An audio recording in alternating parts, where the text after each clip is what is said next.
salut, on va continuer pour les films pour enfants, parce qu'en fait, quand on a fait la première série des films pour enfants, ça a extrêmement bien marché. Très bien marché, on a eu, je sais plus, 200 visites ou quelque chose comme ça. Ouais.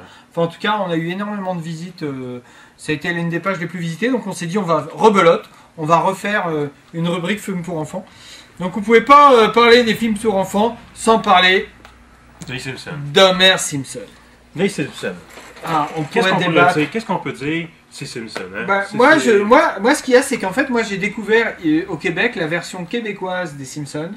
Et je connais la version américaine que j'ai vue en version originale sous-titrée, que je trouve très bonne. Les voix, je connais la version française, où c'est un couple qui double Homer Simpson et Marge Simpson. Très très bon. Elle a la voix très rocailleuse, un peu comme la voix américaine, ça se rapproche beaucoup. Mais la version québécoise, elle est vraiment unique, quoi. Parce que il faut dire une chose, c'est que les Simpsons, c'est très nord-américain quand même. Ouais, c'est très nord-américain. Voilà. C'est très nord-américain. Puis même, tu pourrais dire, même à des places, c'est même très québécois. Il me semble que je replace une couple de monde que je connais. Ben, donc, moi, je peux dire... Homer Simpson, moi, il me fait penser à René. Tu sais, non, moi, je veux dire, je fais du rugby. Et je fais du rugby. Et dans les coachs de rugby, j'en connais deux. Il y en a un qui me fait penser à Homer Simpson. Et il y en a un autre qui me fait penser à Flanders. Oh boy! Oh mon Dieu! C'est pas aussi pire, mais il faut penser à ça. C'est quoi ça? Non, mais moi, ce que j'aime dire, c'est que les Simpsons, à la fois, ça touche les parents. C'est très... ça en balance pas mal. C'est très irrévérencieux. C'est à la fois très irrévérencieux.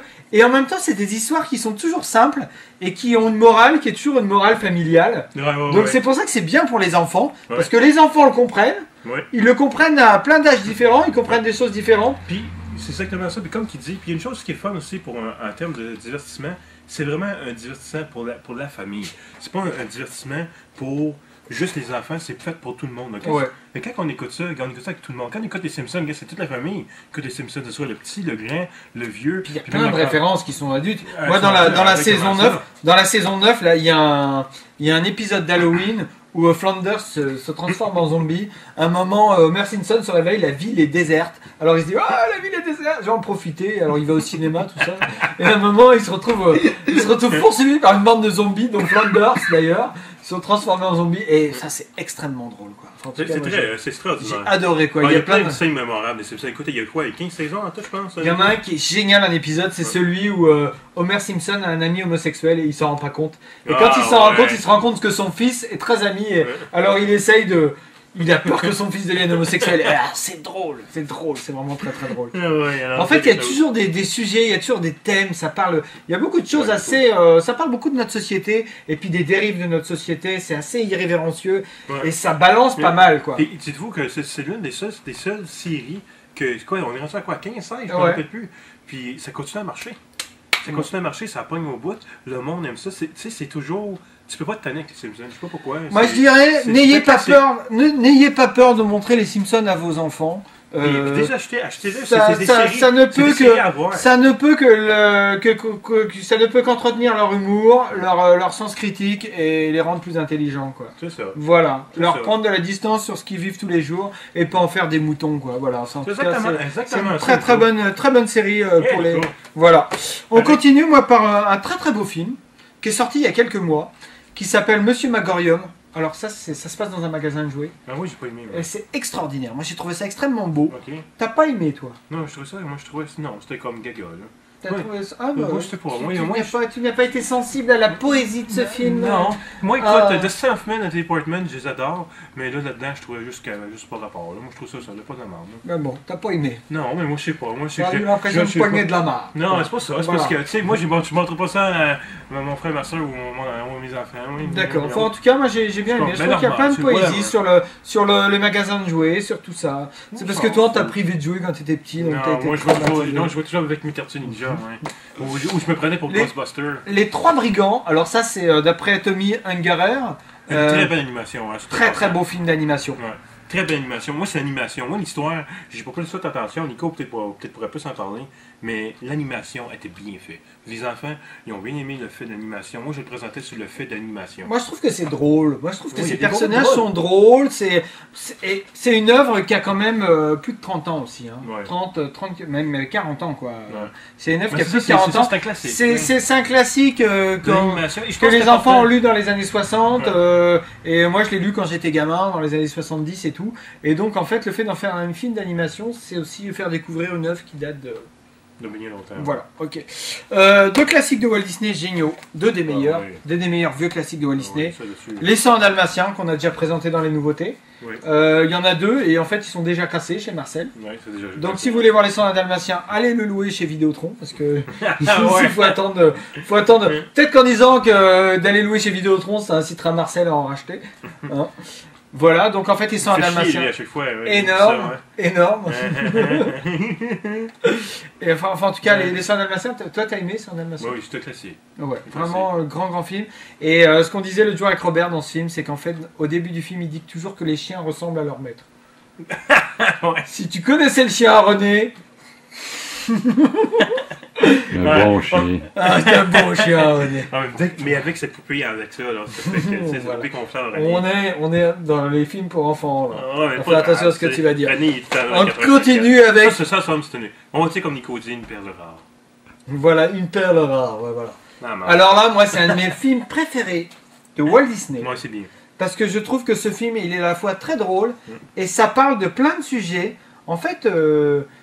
Merlin va être le parrain d'un jeune garçon qui plus tard va devenir le roi Arthur. Ouais, et ce qui est de très très fort dans ce film, c'est qu'en même temps il est parrain, il lui fait son éducation et à travers son éducation il y a énormément de messages sur la vie, sur plein de choses intéressantes. Moi, je crois que ça c'est un film que louez-le, mais mieux encore achetez-le. Parce que vos enfants ils vont le voir, le revoir et à chaque fois ces messages sur la vie, ces messages assez positifs. C'est une aventure fantastique qui donne des rêves aux enfants. Moi j'essaie de montrer aux enfants des films d'enfants, des films de fantastique.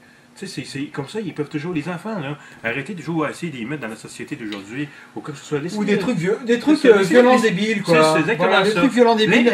Exactement ça, Nico. Voilà. Laissez-les un peu rêver aux enfants. Voilà. Ça leur fait du bien, ça fait un monde fantasy. Moi, ce que j'adore, c'est le duel entre Merlin l'Enchanteur et Madame Pym.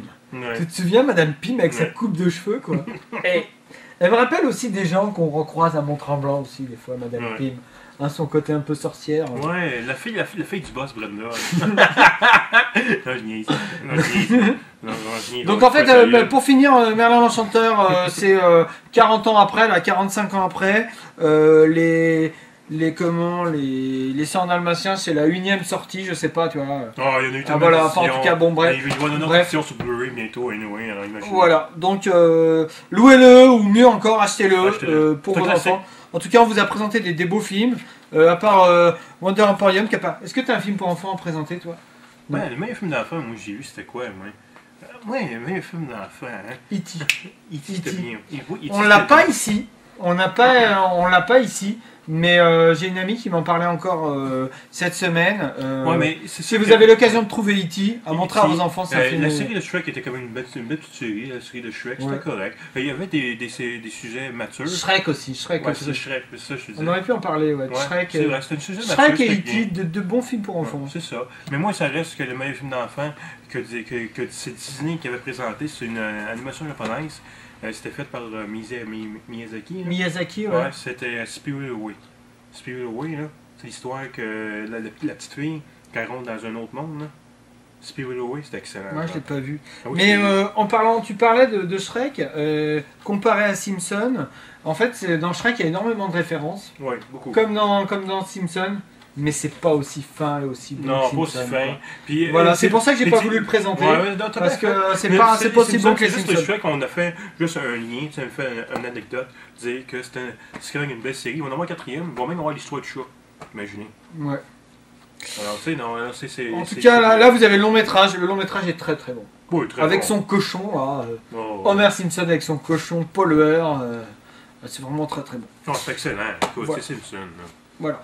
En tout cas, on vous remercie. Voilà pour les films pour enfants. On espère que cette nouvelle capsule des films pour enfants aura autant de succès que la première.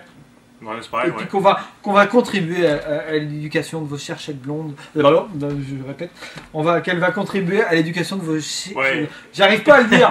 Vos chères têtes blondes. Voilà, j'ai réussi à le dire. Bon, on finit là-dessus. Oui. Un mot, toi. Non, ça va être bien correct. Il y a déjà assez de conneries qu'il faut arrêter là. C'est niaiseux. Moi aussi, je cherchais une blonde figure, c'est ça que tu veux dire? Bonne soirée. Bon, on a fini là? Ouais, enfin, il est temps. Bon, viens ici, mon esti.